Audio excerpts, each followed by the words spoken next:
السلام علیکم۔ امجد اپنی امی کے ساتھ گھر میں اکیلا رہتا تھا۔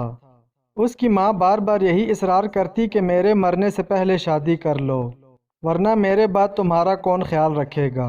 مگر امجد ہر بار یہی کہہ کر ٹال دیتا کہ ابھی کوئی اچھی جاب مل جائے، کیونکہ جو جاب وہ کر رہا تھا وہ اس سے مطمئن نہیں تھا۔ کچھ عرصہ گزرا کہ امجد کو ایک اچھی کمپنی سے جاب کی آفر آ گئی اور اس نے وہ کمپنی جوائن کر لی۔ اب اس کا شادی نہ کرنے کا بہانہ بھی ختم ہو گیا اور یوں جاب ملنے کے کچھ عرصہ بعد امجد کی شادی ہو گئی۔ سب ٹھیک تھا، دونوں میاں بیوی خوش تھے۔ شادی کے کچھ ماہ بعد امجد کی ماں اس دار فانی سے کوچ کر گئی اور گھر میں صرف دونوں میاں بیوی اکیلے رہ گئے۔ امجد صبح آفس چلا جاتا تو شام کو گھر لوٹتا۔ کچھ عرصہ ایسا گزرا تو امجد محسوس کرنے لگا کہ اس کی بیوی اب اس سے پہلے کی طرح پیار نہیں کرتی اور نہ اس کا اب پہلے کی طرح خیال رکھتی ہے۔ کچھ محلے کی عورتوں نے بھی، جن کا امجد کے گھر آنا جانا تھا، امجد کے کان بھرے کہ یوں جوان بیوی کو اکیلے گھر چھوڑ کے جانا ٹھیک نہیں۔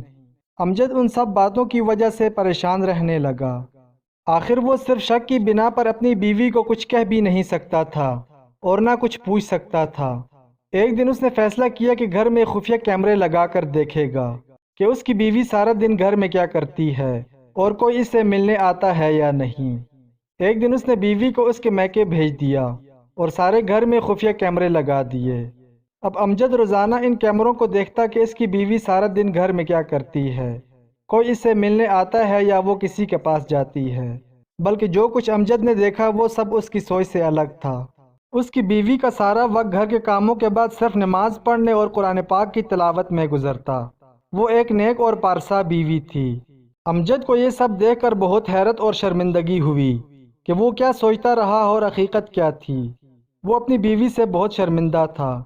وہ چاہتا تھا کہ اپنی بیوی کو سب بتا کر معافی مانگے کہ اس نے کس طرح اس پر شک کیا اور اسی شک میں کتنی غلط اور گھٹیا حرکت کر بیٹھا تھا۔ اس کو ابھی تک یقین نہیں آ رہا تھا کہ یہ سب ہو گیا۔ اس شام وہ جب آفس سے گھر آیا تو اپنی بیوی کے لیے کچھ کپڑے اور تحائف وغیرہ ساتھ لے کر گیا اور بس اپنی غلطی کا ازالہ کرنا چاہتا تھا۔ وہ اپنی نظروں سے گر چکا تھا، اس لیے اپنی بیوی کی نظروں میں اٹھنا چاہتا تھا۔ آج اس کی بیوی نے جب دیکھا کہ اس کا شوہر اس کے لیے کپڑے اور تحائف لے کر آیا ہے تو وہ بہت خوش ہوئی، مگر ساتھ ہی امجد کی آنکھوں کی شرمندگی بھی اسے صاف نظر آ رہی تھی۔ اس نے امجد سے پوچھا کہ آج آپ کچھ الگ نظر آ رہے ہیں، بتائیں کیا بات ہے؟ امجد نے اپنا منہ دوسری طرف کر لیا اور بولا، نہیں کچھ نہیں، بس تھک گیا ہوں آج۔ تم کو کپڑے اور تحائف پسند آئے؟ امجد کی بیوی اس کے سامنے آ گئی اور کہنے لگی، ہاں بہت پسند آئے، مگر آپ کیوں پریشان ہیں؟ کوئی تو بات ضرور ہے۔ امجد اب خاموش ہو گیا۔ وہ سب کچھ بتا دینا چاہتا تھا مگر اس کی زبان اس کا ساتھ نہیں دے رہی تھی۔ وہ کہتا بھی تو کس طرح؟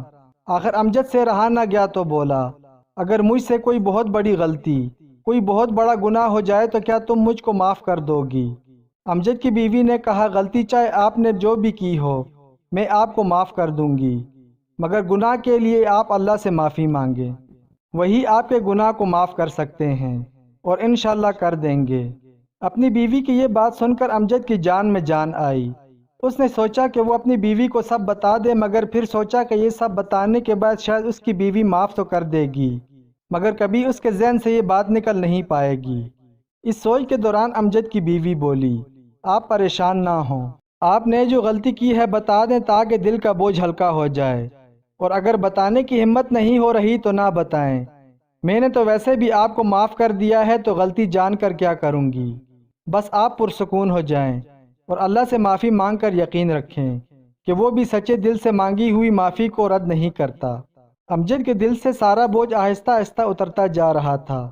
وہ سوچ رہا تھا کہ اس نے کیا کیا اور اس کی بیوی کس طرح اس کی دلجوئی کر رہی ہے۔ آخر امجد نے اپنی بیوی سے معافی مانگی اور وضو کر کے اللہ کے حضور گڑ گڑا کر معافی مانگی اور خود سے عہد کیا کہ کبھی کسی شک کی بنا پر وہ ایسی غلطی، ایسا گناہ نہیں کرے گا اور اپنی بیوی کو ہمیشہ ہر خوشی اور راحت دے گا جسے اس نے مجھے راحت اور سکون دیا۔ امجد نے اپنا عہد پورا کیا اور زندگی بھر پھر کبھی ایسی غلطی نہ دہرائی اور ہمیشہ اپنی بیوی کو خوش رکھنے کی ہر ممکن کوشش کی۔ خاندان میں جب کبھی میاں بیوی کے سچے رشتے کی مثال دی جاتی تو امجد اور اس کی بیوی کی دی جاتی۔